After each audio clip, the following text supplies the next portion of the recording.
कक्षा 7 सेमेस्टर 2 विषय हिंदी इकाई 4 देश के नाम संदेश। नमस्ते बाल दोस्तों, कैसे हो? नमस्ते टीचर, अच्छे हैं, बहुत अच्छे।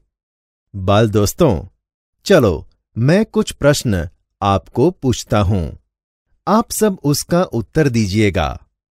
जी टीचर। तो सुनो, आप अपने दूर बसे संबंधियों के खबर अंतर कैसे पूछते हो? चलो सागर, तुम बताओ। टीचर, मैं अपनी दूर बसी बुआ को टेलीफोन करके उनकी खबर अंतर पूछता हूँ। बहुत अच्छे। अच्छा चलो, अब नेहा तुम बताओ कि तुम दूर बसे अपने संबंधियों को कैसे खबर अंतर पूछती हो? टीचर, मैं अपने दूर बसे बड़े भाई को पत्र लिख के उनकी खबर अंतर पूछती हूँ। अरे वाह, बहुत अच्छे। चलो सुनो एक दूसरा प्रश्न। पुराने जमाने में संदेशा व्यवहार के लिए कौन से माध्यम थे? टीचर, पुराने जमाने में संदेशा व्यवहार के लिए दूत, कबूतरों, तार टपाल, पत्र जैसे माध्यम थे। बहुत अच्छे। बाल दोस्तों, पुराने जमाने में संदेशा पहुंचाने के लिए राजा महाराजा दूतों के जरिए संदेशा पहुंचाते थे। बाद में कबूतरों के जरिए, फिर पत्र के माध्यम से संदेशा भेजा जाता था। आजकल दूरभाष, मोबाइल, तार, ईमेल आदि से संदेशा व्यवहार भेजा जाता है, लेकिन फिर भी पत्र का आज भी विशेष महत्व है।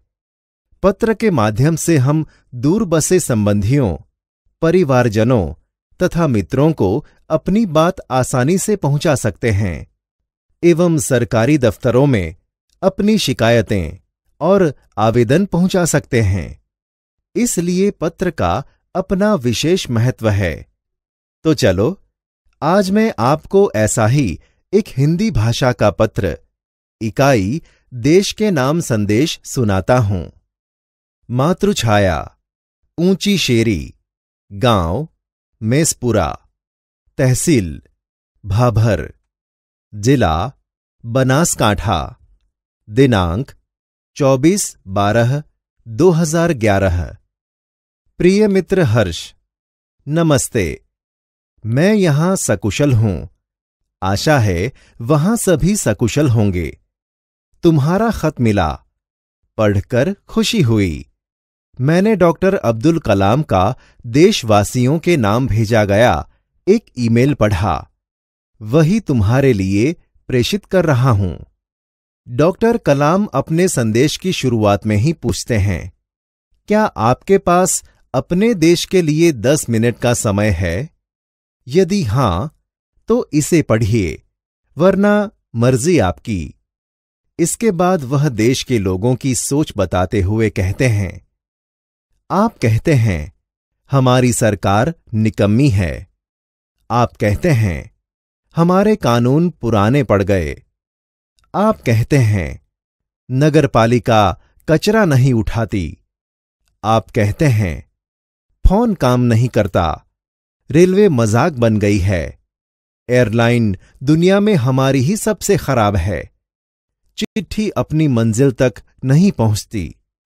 आप कहते हैं, कहते रहते हैं और कहते ही रहते हैं। आपने इस बारे में क्या किया?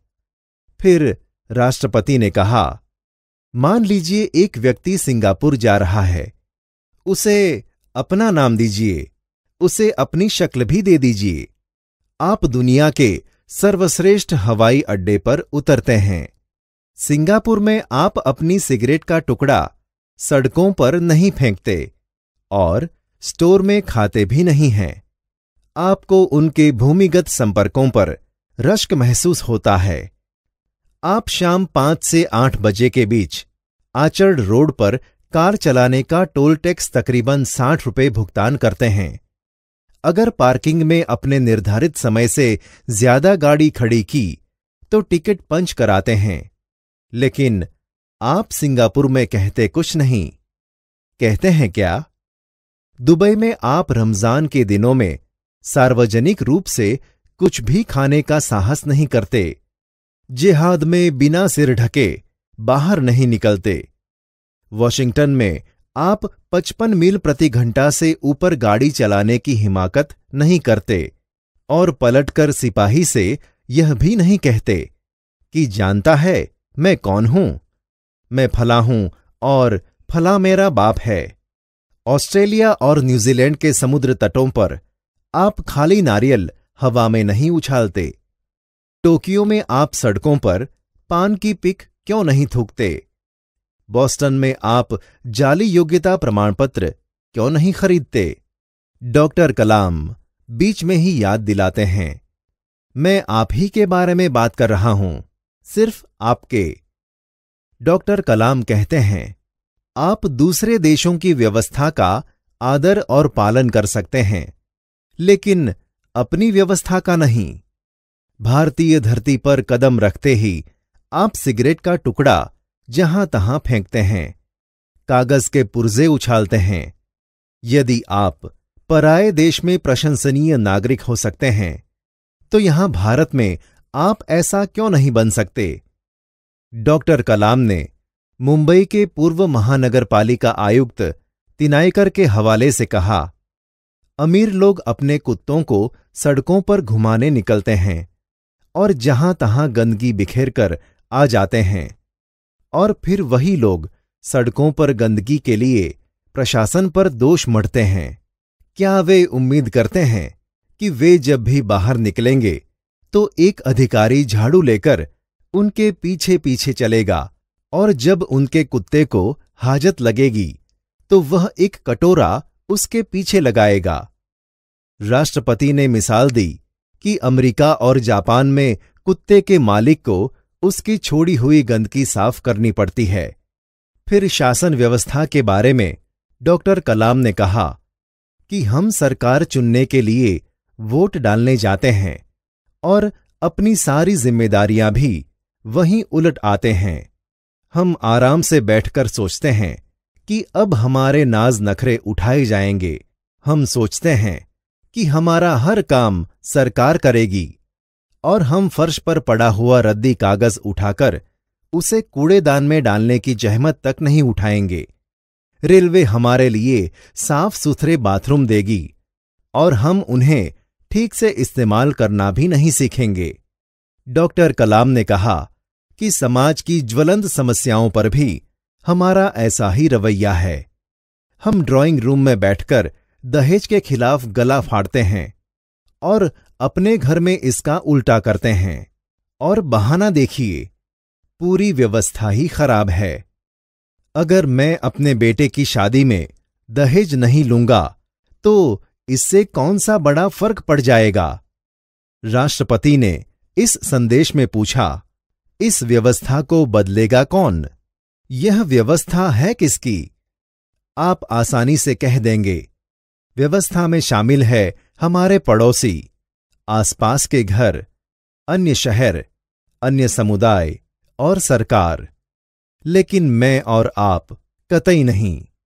जब कुछ अच्छा करने की हमारी बारी आती है तो हम अपने परिवार को सुरक्षित कवच में घेर लेते हैं, दूसरे देशों की ओर निहारते हैं और इंतजार करते हैं कि कोई मिस्टर क्लीन आएगा, अपने जादुई हाथों से चमत्कार करेगा, और ऐसा नहीं होता तो आप देश छोड़कर ही चल देंगे।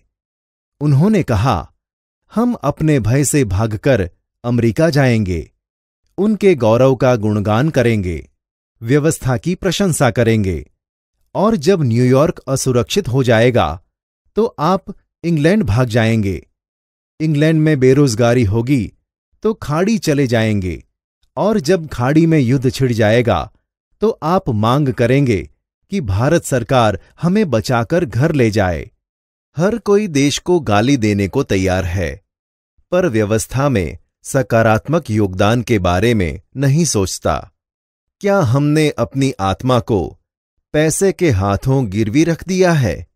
डॉक्टर कलाम व्यवस्था में नागरिकों के सकारात्मक योगदान के लिए देशवासियों को झकझोर देते हैं। श्रेष्ठ नागरिक बनने की शुरुआत करने की अपील करते हुए संदेश में कहा गया है कि अगर आप वाकई संदेश से सहमत हैं तो इसे अपने 10 और साथियों को ईमेल से भेजिए। परिवार के सभी बड़ों को मेरा प्रणाम। तुम्हारा मित्र किरण। बाल दोस्तों, कैसा लगा डॉक्टर अब्दुल कलाम का यह संदेश? पसंद आया ना आपको? हाँ टीचर, बहुत पसंद आया। बाल दोस्तों, हमने यह पत्र इकाई के जरिए देखा कि भारत के भूतपूर्व राष्ट्रपति डॉक्टर एपीजे अब्दुल कलाम ने देश के लोगों को अपने देश के प्रति उनके कर्तव्यों और जिम्मेदारियों को निभाने का आग्रह किया है और देश प्रेम रख के यहां के कायदे कानून का पालन करें। तो बाल दोस्तों, आप भी डॉक्टर कलाम का यह ईमेल आपके अन्य दोस्तों एवं रिश्तेदारों को पत्र लिख के भेजना और अपने देश के प्रति प्रेम जागरूकता का फर्ज निभाना।